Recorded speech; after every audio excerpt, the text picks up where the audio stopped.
So there have been two things on my mind the last few months.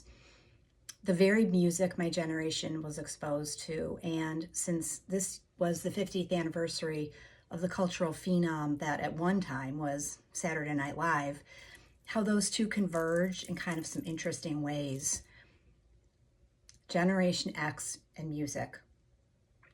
A confluence of styles, genres, influences, delivery options, 8-track cassettes, 45 and 33 RPM records, cassettes, CDs, Walkman, Discman, radio, TV, MTV, MP3 players, iPods, Spotify, Sirius, XM, iTunes, Apple Music, WAV, Napster, LimeWire, Tidal. So many different things over the years. Gen X music was shaped by Elvis, Buddy Holly, the Beach Boys, Motown, the Beatles, British Invasion, hard rock, acid rock, folk rock, disco, soft rock, punk, heavy metal, new wave, alternative, R&B, hip hop, rap, Americana, Western, country and Western, outlaw, country. During our formative years, nothing was curated, and we listened to it all. I've kind of been pondering what I think is a uniquely Gen X experience, and that is that my cohort was exposed to more musical genres than any other modern day generation. We were shaped by a unique set of circumstances and cultural influence that intersected in ways never before or since.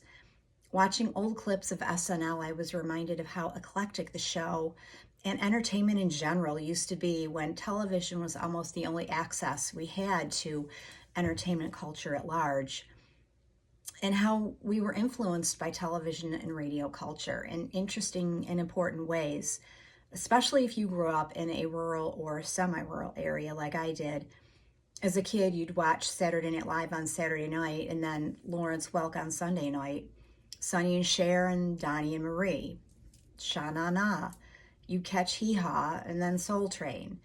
And on the UHF channel, channel 29 here in the 716, there were always those ads for those K-tel compilations, like Music Express, Rock On, Music Machine, Disco Fire, Star Power.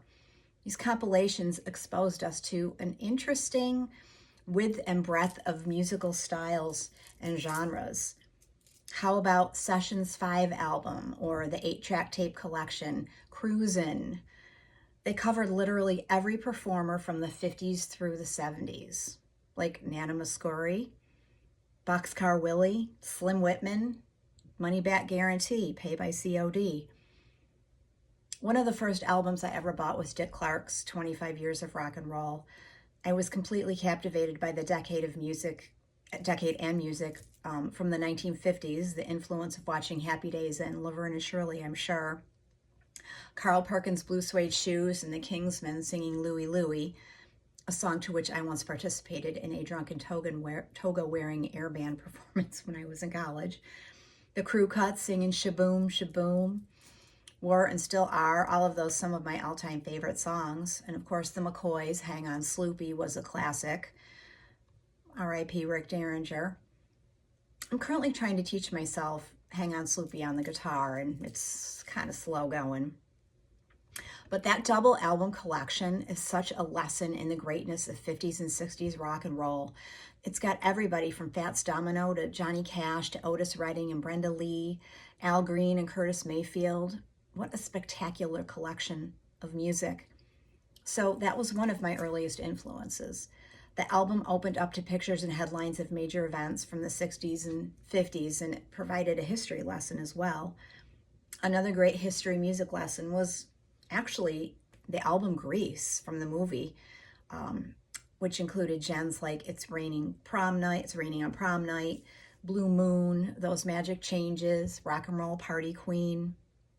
To prove my point that Gen X had a virtual panoply of brilliant music bombarding us all at the same time, that album came out the same year that the Cars' debut album did, Van Halen's debut album, Springsteen's Darkness on the Edge of Town, the Rolling Stones' Some Girls, Patti Smith's Easter.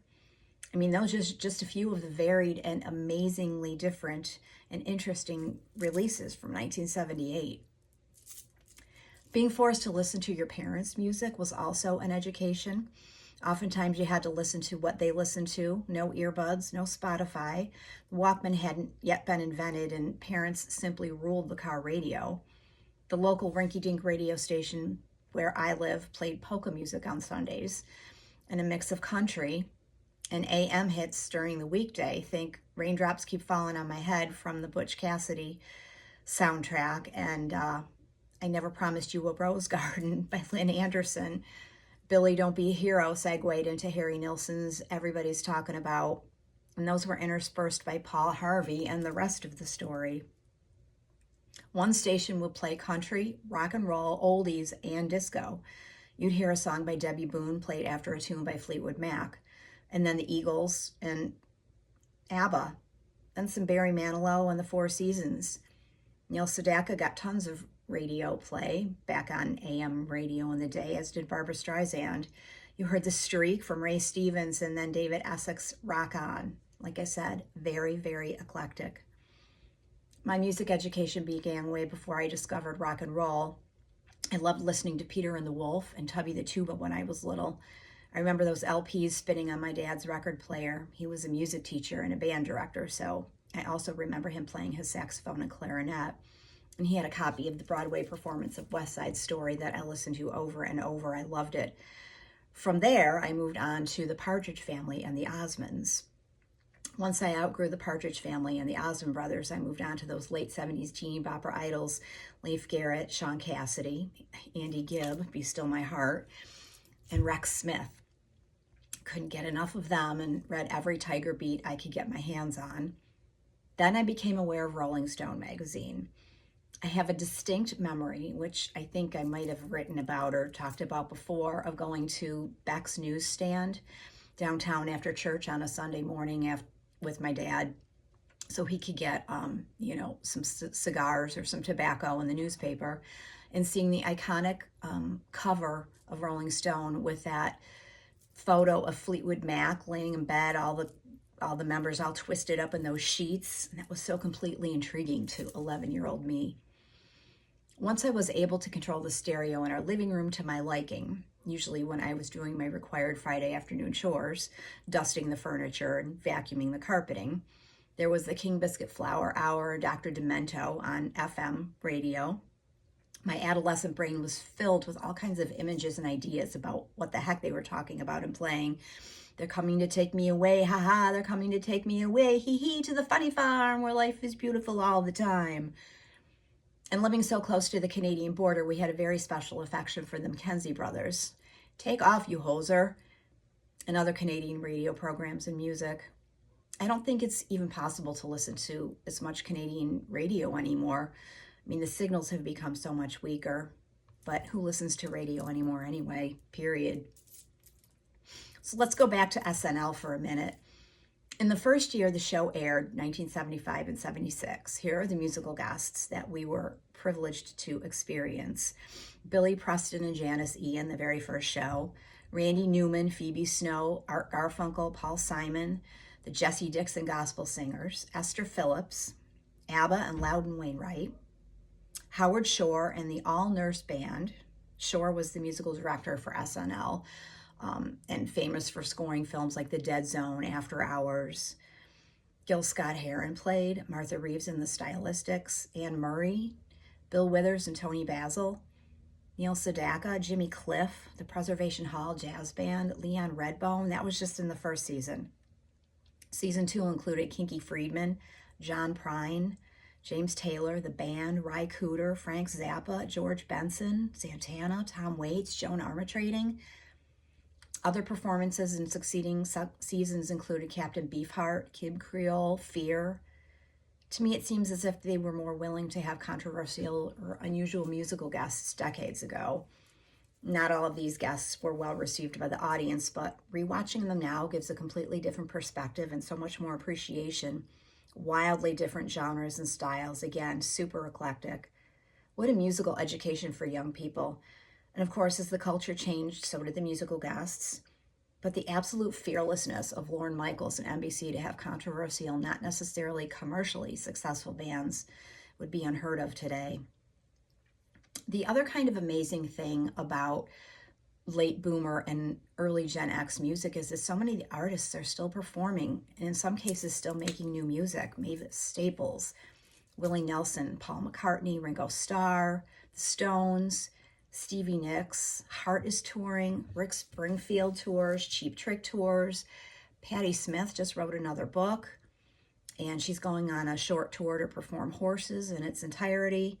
I mean, Springsteen's out there doing his thing. Daryl Hall's on the road, so is Elvis Costello.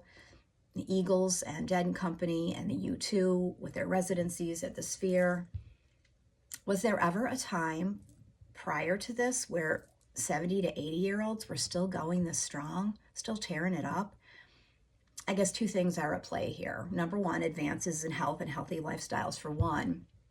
And two, the record industry seems only willing to spend money on known quantities, which happen to be older performers rather than new young talent, and that's a shame. If the music industry hadn't been willing to invest and, of course, reap millions of dollars from those and all the musicians 50 and 60 years ago, my Gen X friends and I wouldn't have the cornucopia of musical abundance we did today. We were so damn lucky.